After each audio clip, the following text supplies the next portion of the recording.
Hello guys, welcome back to my channel. जैसे कि आप सबको पता है कि साइंटिफिक असिस्टेंट के पेपर के ऑफिशियल आंसर की आउट हो चुकी है DSSP बोर्ड ने जो कंडक्ट किया था। इसमें टोटल जो है आपके पास 8 वैकेंसी थी, लेकिन वो डिवाइडेड थी इस तरीके से कि जो आपका Delhi pollution and control board था उसमें सिर्फ 1 वैकेंसी थी आपकी, और दूसरी तरफ जो फोरेंसिक साइंस लेबोरेटरी में थी उसमें आपके पास 7 थी। तो टोटल आपके पास 8 थी वैकेंसीज़, और इन दोनों की कट ऑफ्स अलग अलग पेपर हुए थे, तो अलग अलग कट ऑफ का आइडिया मैं आपको दूंगी।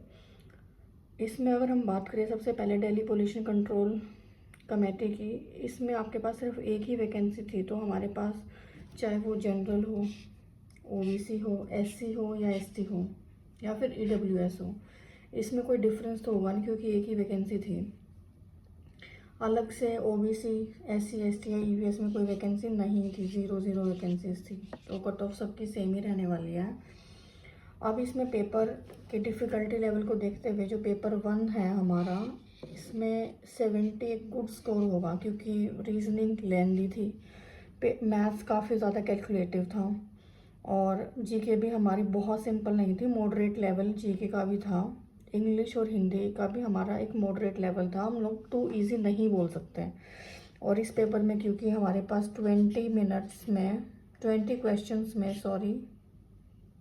क्वेश्चंस आपको 120 मिनट्स में सॉल्व करने होते हैं, जिसमें कि सब्जेक्ट 2 आपका, जिसमें फिजिक्स, केमिस्ट्री, बायोलॉजी ये सब आ रहा है, वो अपने आप में टाइम कंज्यूमिंग है, उसमें न्यूमेरिकल्स भी हैं। तो ये सारे फैक्टर्स का अंदाज़ा लगाते हुए, और सिर्फ एक ही वैकेंसी थी, कट ऑफ हमारी 120 से नीचे ही जाएगी, maximum would be 120। Same goes for all this categories as well. और अब जहाँ तक बात है, अगर हम scientific assistant forensic science laboratory की कर लें, वहाँ पे हमारे पास क्योंकि वैकेंसी 7 थी, जिसमें कि OBC की 3 थी, SC में कोई वैकेंसी नहीं थी, ST में भी नहीं थी, 0 वैकेंसी, EWS में 1 वैकेंसी थी आपकी, और जनरल में भी हमारे पास 3 वैकेंसी थी।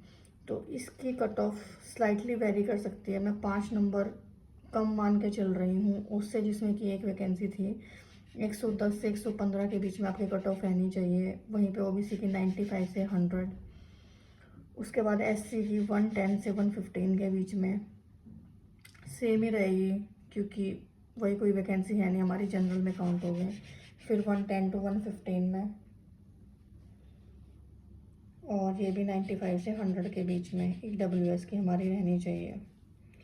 120 से ऊपर कट ऑफ नहीं जाएगी, ऐसा मेरा मानना है, क्योंकि अभी जो एक पेपर लाइब्रेरियन का हुआ था उसमें सिर्फ एक ही वैकेंसी थी, और उसमें कट ऑफ 117 गई आउट ऑफ 200।